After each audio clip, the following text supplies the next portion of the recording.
When we give all praise, honor, and glory to Yahawah, Bahasham, Yahawashi, Bahasham, Rawchaa, Qadash. Double honors to the elder apostles of Great Millstone who teach real well, and Shalom to the sincere Akyam from his truth and sincerity. Shalom. In this video, I wanna go into yet another TikTok video. This video is going into how this female is basically trying to prove that she is a Native American female. Um, but because of her looks, she got certain questions. Whether she is indigenous. Because the question that you see at the top is like indigenous where? I see a European woman, and when you look at her appearance, you indeed might think that she's European, or has a Caucasian descent. Then it says you're lying about being native, and I'm already going to spoil the beans. The claim that she makes is according to her mother's line, according to her mother being indigenous, etc., etc., etc., and considering the females in her family, for the majority of the video. So, in fact, as long as we don't know what her father is, we can assume that he is in fact a so-called white man, which makes him Edomite. So, her claims of being Native American is incorrect, which Native American people, in this day and age, are actually the Gadites, which that's which that's their biblical nationality and makes them part of the 12 tribes of the nation of Israel, which makes them the chosen people of the Heavenly Father, the true, children of the Most High, God's chosen people. So I'm gonna play this video. Um, let me let me put the sound on as well, just for let me not do that actually because it might get flagged for that or something. Let me play it. So yeah, you see, she don't look native. She looks like a so-called white woman. Yeah, yeah, your mom, and then you most likely, your grandmother, your sisters, great grandparents from which side. You know? So she makes a claim that she's Native American based upon her mother, man, and that's a flaw. That's flawed, man. That's flawed. Because if we go back to the scriptures, and I already made a video last week um, about this Asian woman claiming that the, the Asian female population upon the earth will be able to cause the genocide of the so-called white people. I already broke it down already. Like, hey, the lineage is according to the man. So yeah, those children that the so-called white man lays down with, eventually might look like these Asian people, but they're still of his descent of his lineage. So this is Numbers chapter 1 verse 18. And they assembled all the congregation together on the first day of the second month. And they declared their pedigrees after their families by the house of their fathers, according to the number of the names from 20 years old and upward by their polls. So the family that you belong to is established according to the father. Take for instance the 12 tribes of the nation of Israel. You know, who are those? Those are men. You and if you might ask a female from the tribe of Judah, what tribe that she claims to, makes claims to, she's gonna say, I'm from the tribe of Judah. So she, being a female, she declares her pedigree after her family by the house of her fathers. You know, according to what her father is, and all the way back to our forefathers, Abraham, Isaac, Jacob, and then the 12 patriarchs. You see, so this female, her claim is refuted. You know, Yeah, they might look like, they have Native American features, but that don't mean anything. You know, only thing that that means is that they're terrorists, which means that, yeah, they look like Israelites, but they're in fact Edomites. And I want to go to Matthew chapter 13, where it talks about the tares among the wheat. And it says, Matthew chapter 13, verse 24, another parable put he forth unto them, saying, the kingdom of heaven is likened unto a man which sowed good seed in his field.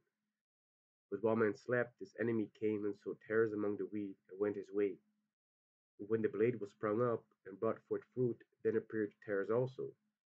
So the servants of the householder came and said unto him, Sir, didst not thou sow good seed in thy field? From whence then hath it tares? He said unto them, an enemy hath done this. The servants said unto him, wilt thou then that we go and gather them up? But he said, nay, lest while ye gather up the tares, you root up also the wheat with them. Let both grow together until the harvest. And in the time of harvest, I will say to the reapers, gather ye together first the tares, and bind them in bundles to burn them, but gather the wheat into my barn. And you might think, what does this mean? Well, short story, long story short, actually, because it's like 6 verses. This is going into how there are people, that look like Israelites, but are actually, children of the wicked one, which is Esau. And to back that up, we go down a little bit to verse 36, because here Yahawashi himself explains what the tares actually are. It says, verse 36, then Yahawashi sent a multitude away and went into the house. And his disciples came unto him, saying, declare unto us the parable of the tares of the field. He answered and said unto them, he that sowed the good seed is the Son of Man. The field is the world. The good seed are the children of the kingdom, but the tares are the children of the wicked one. You see, so the tares are the children of the wicked one, which means those are they say that the offspring. Let me just say it like that: the offspring of the Edomites, because we understand through the scriptures that the wicked upon the earth, first and foremost, is Esau, Edom, the so-called white men upon the earth. Of course, we also have wicked among our people, but they are not esteemed as the wicked. Verse 39, the enemy that sowed them is the devil. The harvest is the end of the world, and the reapers are the angels. So another way of saying, or referring to Esau, Edom, um, is as the devil. You know? This is Revelation chapter 20 and verse 2. Um, and it says, and he laid hold on the dragon, that old serpent, which is the devil and Satan, and bound him 1,000 years.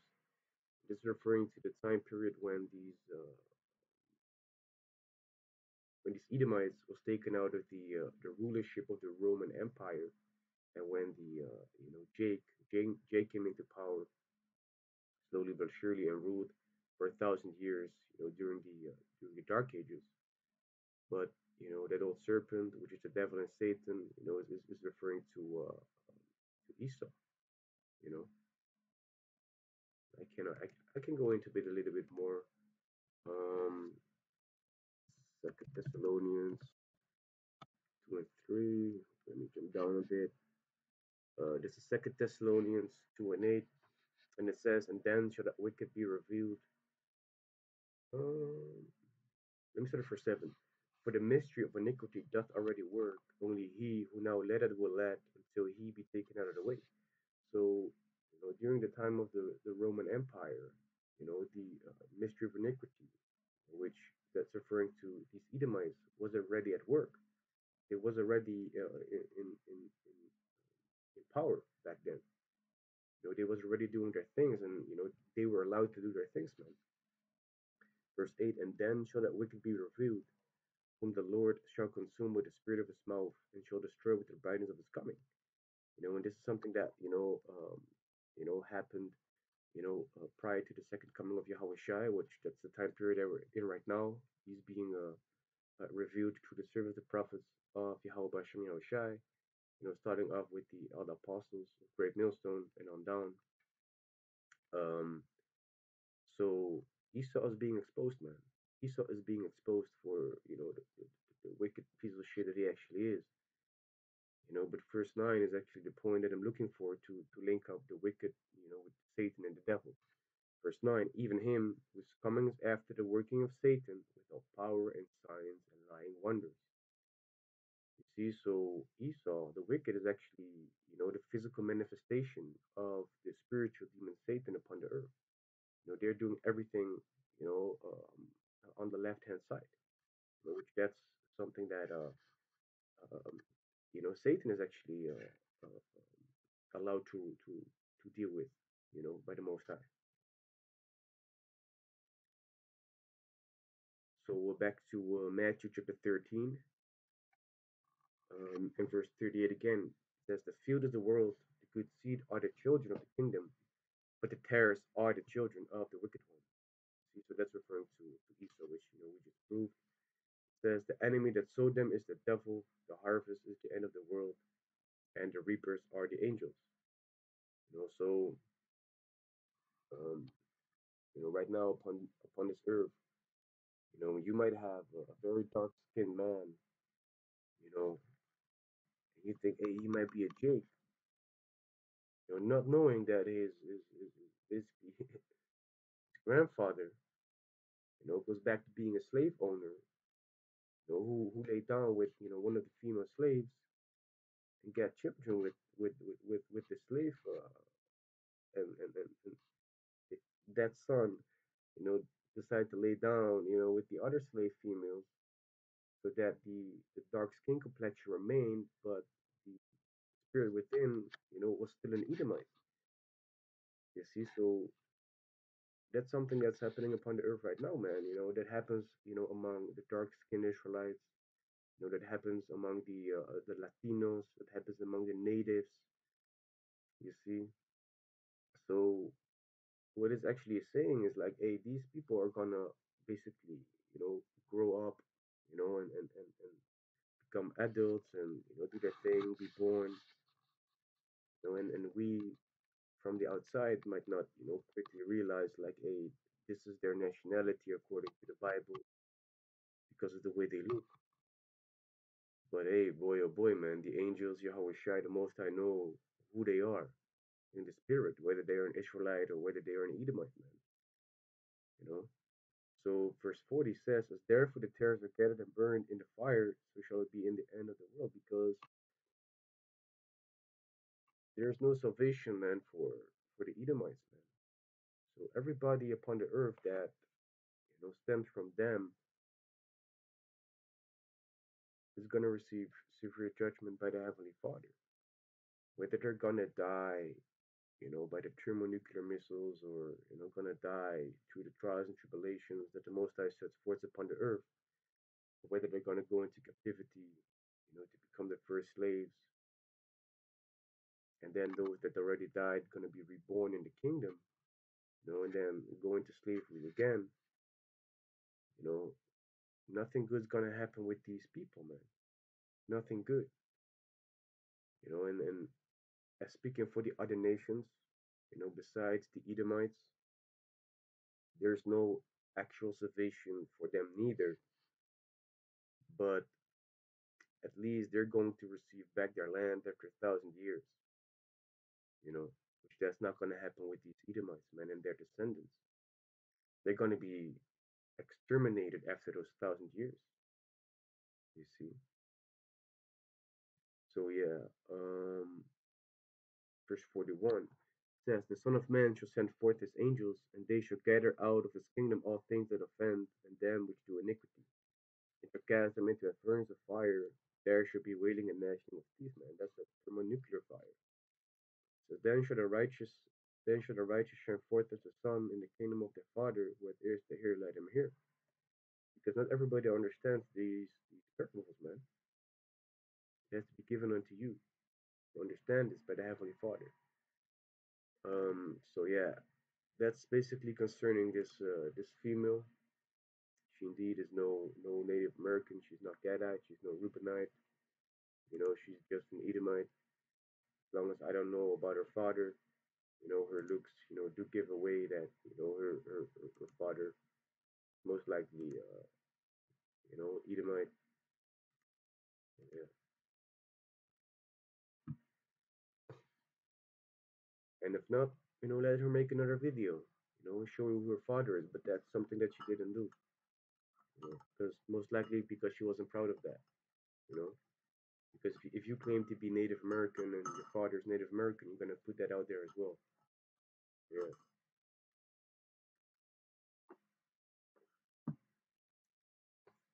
So another thing that I want to go into is the $5 Indian, and this is going into how um,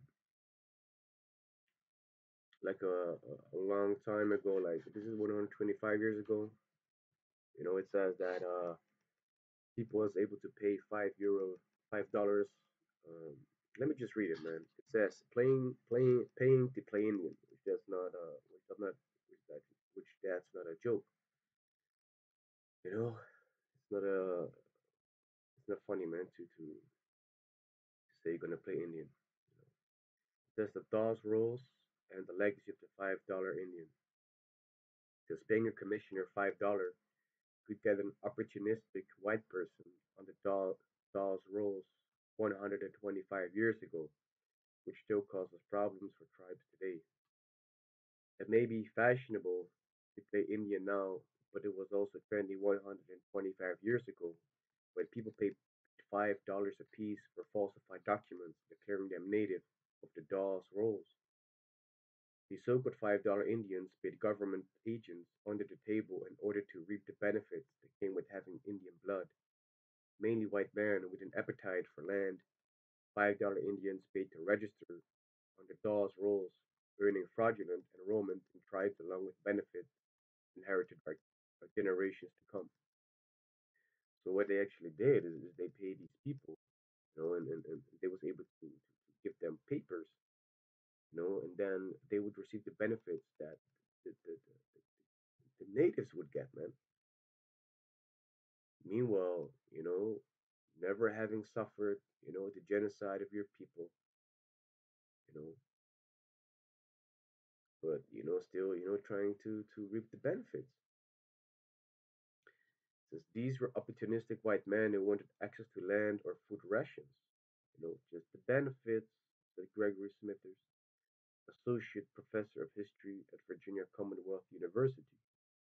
These were people who were more than happy to exploit the Dawes Commission and government agents for $5, were willing to turn a blind eye to the graft and corruption. The Dawes Commission, established in 1893 to enforce the General Allotment Act of 1887, was charged with convincing tribes to cede their land to the United States and divide remaining land into individual allotments. The commission also required Indians to claim membership in only one tribe and register on the Dawes rolls, but the government banned the definitive record of individuals with Indian blood. I don't want to read too much about it concerning that, but um, the main point was made actually. People want to read it for themselves, I'm going to drop it in the down below the video. But the point is that these people they claim to be Indians, man, and most likely they also mingled themselves among the Native Americans, and lay down with them, in their generations as well. You see, so like I said, man, you are gonna have Native Americans, quote unquote Native Americans, that because of the $5 Indian corruption and fraudulent scheme, you know, have a grandparent or grandfather that actually was a so-called white man. you know.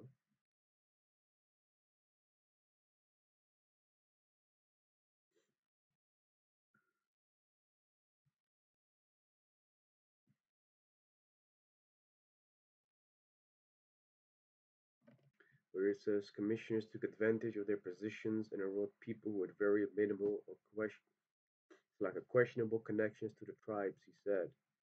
They were not averse to taking money under the table. The implications of such shady practices are enormous now, Smither said. $5 Indians pass their unearned benefits to heirs who still lay claims to tribal citizenship and associated privileges. Now we have people who are white, but who can trace their names back to the rolls used by tribal nations to ascertain who has right to citizens, he said. That means we have white people who have the ability to vote at large. It means political rights. It means the potential to influence tribal policy on a whole range of issues. It means people have access to health care, education, employment. Implications are quite profound for people who got away with fraud. Since we have those that, most likely remained, within, Esau with Esau. You might have those that, mix, Esau with a Gadite female.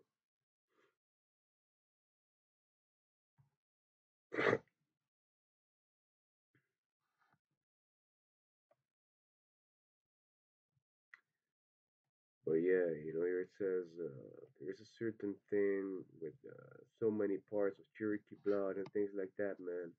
And you are what your father is. That's the thing, man. And that ain't gonna change.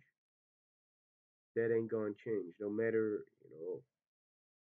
within your genealogy, how many different nations your forefathers lay down with, man.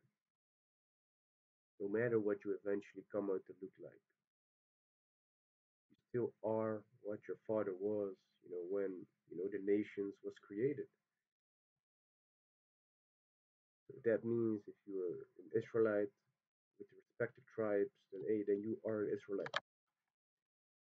If you are an Edomite, but you look like a Chinese man. If you're an Edomite, you look like an Arab man. Hey, you are an Edomite, and it don't matter how many parts or calculations be done. That's foolishness, man. That those calculations. But hey, this video was edifying, concerning this female that claimed to be a Native American, but couldn't show her father. Um, so hey, um, yeah. With that, I want to give all praise, honor, and glory to Yahawah, Bahasham, Rawchaa, Qadash. Double honors to the elder apostles of great Millstone who teach and rule well, and shalom to the sincere Akims, spreading his truth and sincerity. Shalom.